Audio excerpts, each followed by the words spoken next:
Bismillahirrahmanirrahim. Assalamualaikum warahmatullahi wabarakatuh. Alhamdulillahirrabbilalamin. Allahumma sholli ala sayyidina Muhammad wa ala ali sayyidina Muhammad. Pada kesempatan kali ini saya akan menjelaskan materi tentang Speech Act Theory in Discourse Analysis. Tapi sebelumnya izinkan saya memperkenalkan diri. Nama saya Bayi Amrina Rasyada, semester 5 Pendidikan Bahasa Inggris di Universitas Nahdlatul Ulama Mataram. Adapun tokoh dalam Speech Act ini yaitu Carl Cradler merupakan Introduction English Semantic pada tahun 2002.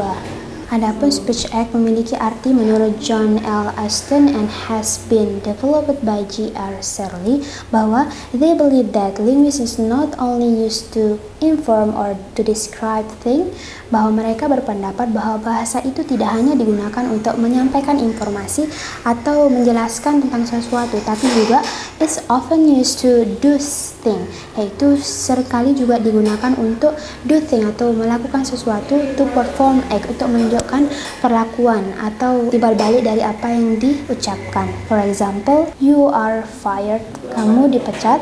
There is a policeman on the corner, di sudut sana ada polisi. Ini bisa bermakna kalimat there is a policeman on the corner bisa bermakna bahwa ini sebagai pemberitahuan atau himbauan atau peringatan bahwa di sana ada polisi, sehingga mungkin kita bisa memindahkan kendaraan kita atau menyiapkan peralatan seperti SIM, helm, kelengkapan berkendara lainnya. Adapun tindakan yang dilakukan melalui ujaran umumnya disebut tindak tutur.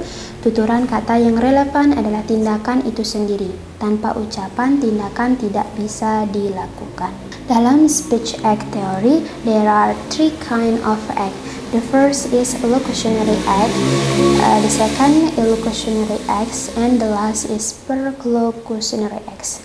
Pasti pengertian dari ketiga macam atau jenis ini kita akan jelaskan satu persatu. Yang pertama, bahwa jenis dari Speech Act yaitu locutionary atau locutionary act atau tindakan lokusi, yaitu menyampaikan suatu hal secara jelas seperti halnya berita atau pernyataan. Contohnya dalam kalimat Jakarta merupakan ibu kota Indonesia, atau yang lainnya Sakra Barat merupakan kabupaten dari Lombok Timur. Atau yang terakhir contohnya yang paling jelas itu manusia memiliki 2 tangan atau 10 jari dan yang lainnya. Next, illocutionary yaitu agar pendengar memahami apa yang diucapkan oleh pembicara. Ada maksud tersendiri di sana. Misalnya seorang mengatakan bahwa rambut kamu sudah panjang. Tentu ketika kalimat ini dikeluarkan dari seorang laki kepada kasihnya berarti itu, atau kepada temannya berarti itu sebagai pujian. Tetapi ketika itu diucapkan oleh seorang suami atau ayah kepada istri atau anaknya, berarti itu bermakna bahwa rambutnya sudah waktunya untuk dipotong karena terlalu panjang. Yang terakhir, perlocutionary act atau tindakan perlokusi merupakan pendengar melakukan apa yang diucapkan oleh penutur. Contohnya, saya haus, kemudian orang yang kita beri pernyataan tersebut mengambilkan air untuk kita, sehingga tindakan mengambil air untuk kita itu merupakan perlocutionary. Nah, jadi sedangkan saya haus itu bukan locutionary-nya atau pernyataannya. Kemudian Speech Act function. Speech Act juga memiliki beberapa fungsi di sini. Yang pertama yaitu sebagai exchange factual information. For example, the plane depart at 7 and 10, bahwa ini merupakan informasi yang faktual bahwa penerbangan akan dilakukan jam 7:10. Yang kedua, exchange intellectual information atau informasi yang intelektual. Contohnya, this argument are correct, bahwa pendapat ini pendapat yang benar. Nomor 3, exchange emotional attitude atau merubah attitude atau perilaku kita. Contohnya, I'm worried about my term paper. Saya khawatir tentang my term paper. Dan nomor 4, exchange moral attitude, merubah attitude atau sikap kita secara moral. For example, I appreciate your help. Saya menghargai pertolonganmu. Yang nomor 5, persuasion, for example, hand in your engagement. And the last, socializing, for example, hi Larry, how are you? Itu bisa juga untuk mengembangkan atau digunakan sebagai sosial, karena kita manusia tidak bisa lepas dari kata sosial karena kita sebagai makhluk sosial. Dan yang slide terakhir yaitu tentang type of speech. Di sini ada indirect speech act, ironic speech act, and silent as speech act. Apa sih itu indirect speech act? Yang sering kita temukan itu indirect itu kata langsung atau ucapan langsung. Biasanya di dalam paragraf atau paper itu ditulis dengan tanda petik di kiri kanannya. Misalnya dalam dialog itu sebagai tanda bahwa itu diucapkan secara langsung.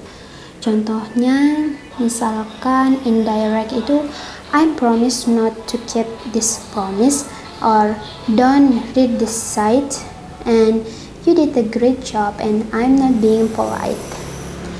Next, for ironic speech act, contoh dari indirect speech act yaitu indirect speech act merupakan kalimat langsung, biasanya ditandai dengan tanda petik di kiri kanannya. Misalnya dalam paper atau kertas atau tulisan itu dalam naskah drama ketika seorang berdialog, itu merupakan tanda dari kalimat langsung. Di sini contohnya could you move over a bit, or yes, or and note di sini atau catatannya could you move over a bit is a precondition to the actual speech act move over. Next, ironic speech act merupakan ironic speech act, yaitu contohnya di sini I promise not to keep this promise, and don't read this site, or you did a great job and I'm not being polite. The last is silent as a speech act. Di sini contohnya in Mexico in the old day, the federal would pull a person over and ask to see their driver listen, and nothing was said by either party. Was this therefore a bribe or not? Nothing was said by either party. Was this therefore a bribe or not? Okay, I think that's all for me. Thanks for your nice attention. I hope I can explain to you other language or others. Okay, that's all for me. Thanks for your nice attention. I hope I can explain to you about anything. See you next time. And the last I say, Allahumma fiq wal hadi ila sabil rasyad. Assalamualaikum warahmatullahi wabarakatuh.